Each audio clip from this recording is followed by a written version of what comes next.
Ahoy, this is Zdenka. I absolutely love my Canon M50, but last month, boom, I added another camera, which is Canon M6 Mark II.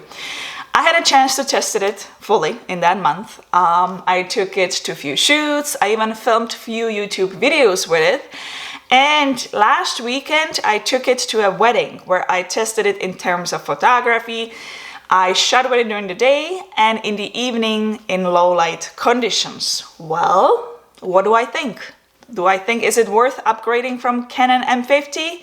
And mainly, why do I believe, and I do believe, that this camera, which had quite a bit of negative reviews when it was first announced, is having a complete turnaround and is going to be one of the best sellers when it comes to vlog cameras next year in 2020.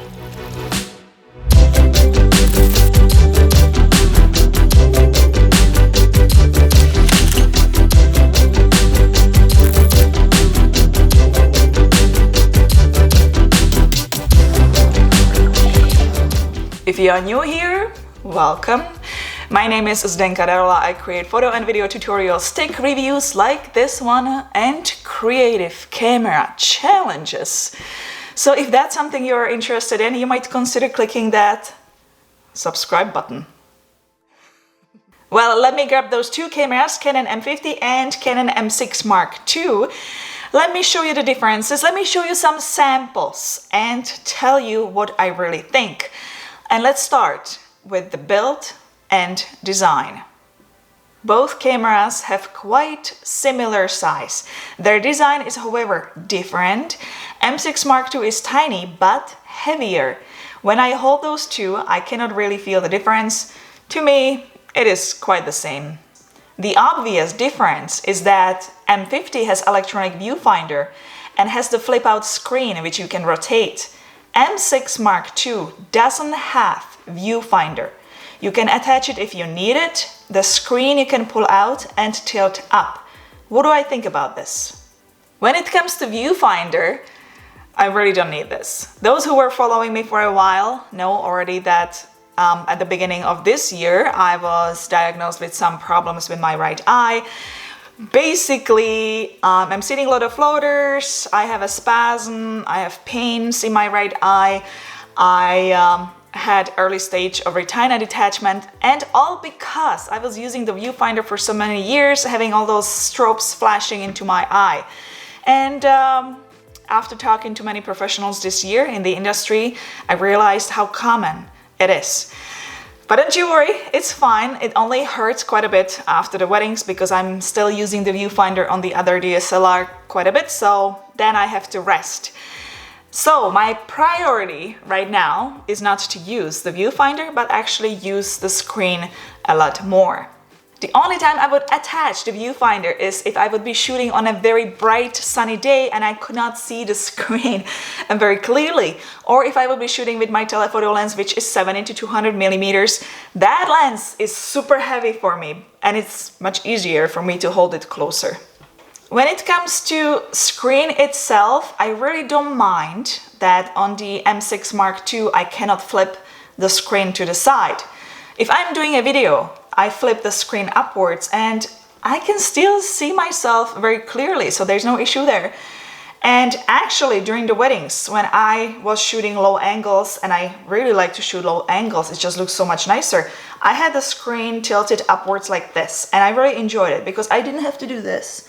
I didn't have to round my back. My back wasn't sore anymore. It was very comfortable. I was just holding the camera like this and I was just looking down.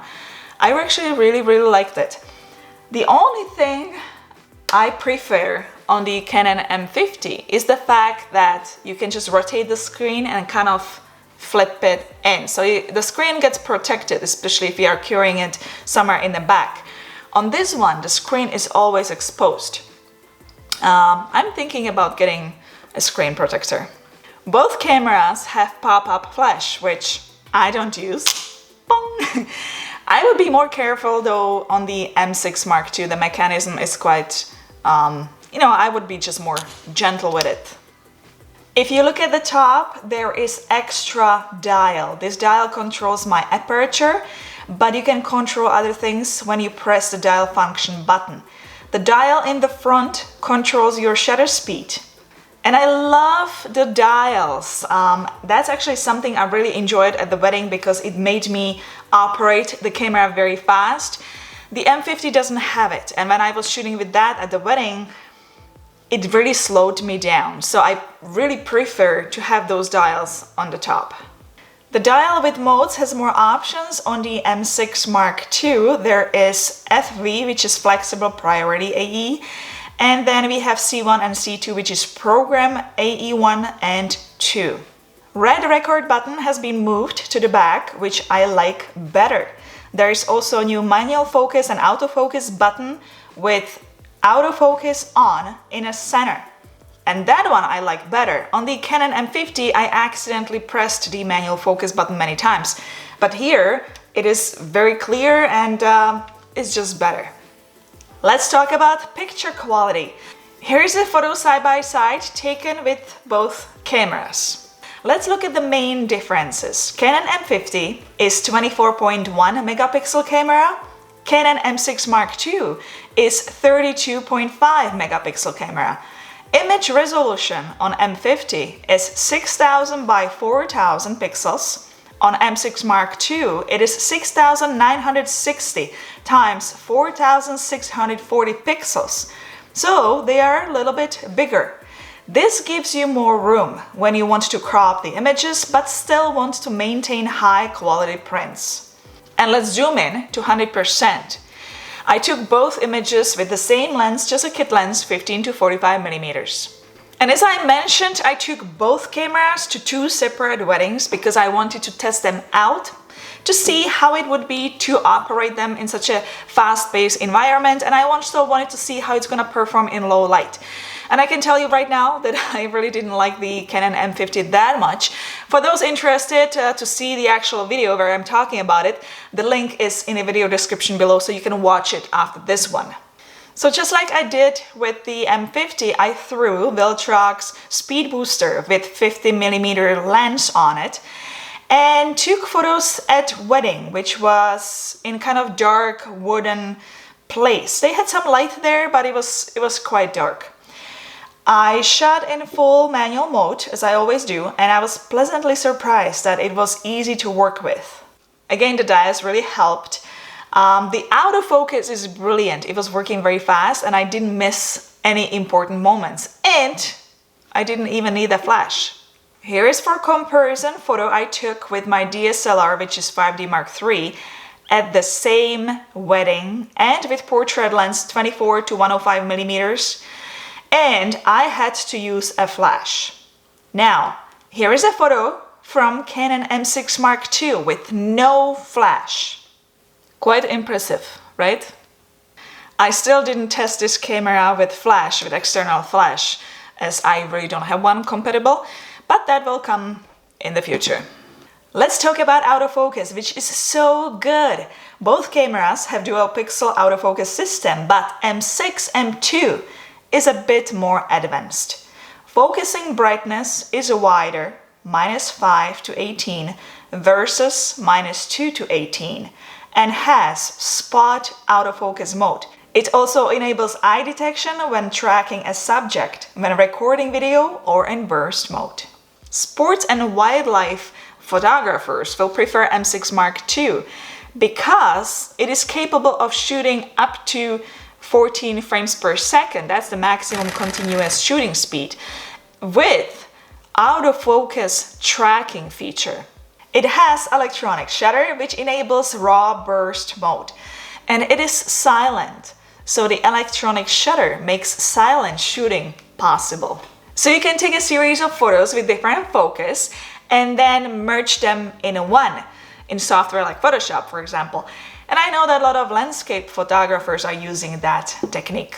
Now let's talk about video. At this very moment, right now, this camera doesn't shoot 24 frames per second. It shoots 30 frames per second. But Canon is changing that. In early 2020, whoever purchased this camera will be able to update the firmware where the 24 frames per second feature will be added.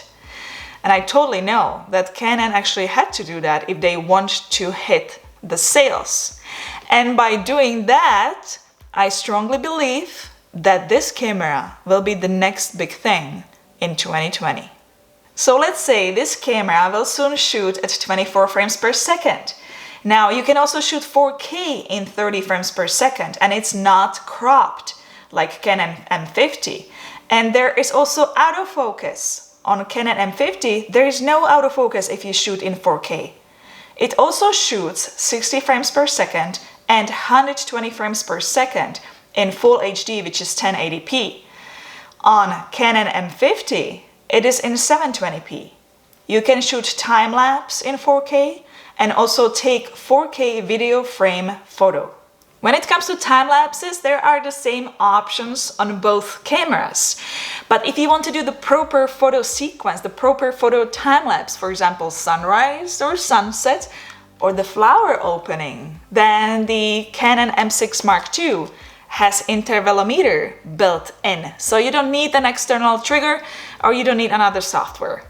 3 more things that we need to talk about: memory cards, batteries, and the price. Batteries are different than what you get with the Canon M50. M50 uses LPE12 batteries, which get you about 235 shots. It all depends how much you use the screen and playback. M6 Mark II uses LPE17 batteries and gets you roughly 305 photos. You can also charge the camera via USB port, which is awesome when you travel. You cannot do that with the M50. When it comes to memory cards, both cameras use SDXC cards. M6 Mark II supports UHS Type 2 cards, which is ultra-high-speed data transfer of up to 312 megabytes a second. M50 supports UHS Type 1, where transfer is up to 104 megabytes a second. When it comes to pricing, the difference between those two bodies, again, it depends on the store or on the deal, I've seen is around $300. And I absolutely see the M6 Mark II as the next best vlog camera. I don't necessarily see it as the best camera when it comes to photography, but when it comes to video for vlog with the added 24 frames per second, yes, absolutely. For those interested, I posted links to both cameras in a video description below. For you to check the pricing, those are international links, so you can see the pricing in your currency based on where you live. Hit the thumbs up if you liked today's video, subscribe to all future videos like these. If you have any questions, comments, or simply want to say hello, you can do so in a comment section below. And I actually have a question for you. Let me know, which camera do you prefer and why? I would love to read that, so please do that in the comment section below. And I'll see all of my friends, you, in the next video. Ciao, ahoj.